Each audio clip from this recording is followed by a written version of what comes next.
छत्रपती शिवाजी महाराजांनी 6 जून 1674 ला रायगडावर राज्याभिषेक केला आणि त्या राज्याभिषेकाच्या दिवशी त्यांनी सांगितलं की माझं राज्य केवढं असेल तर त्यांचे बंधू व्यंकोजी राजे हे कुठं होते? तंजावर. आणि त्यांना औरंगजेबाचं राज्य कुठपर्यंत? तर पेशावर पर्यंत.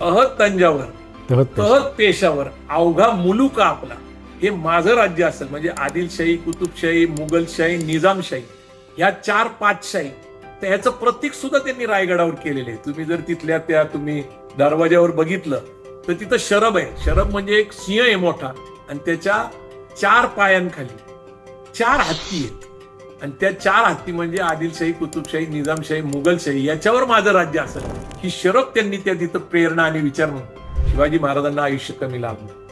3 एप्रिल 1680 ला ते गेले. ते स्वप्न पुढं चालवण्यासाठी संभाजी महाराज लढले. त्यांनाही आयुष्य कमी लाभलं. शाहू महाराजांनी मात्र त्या काळामध्ये आटके पार झेंडे लावले.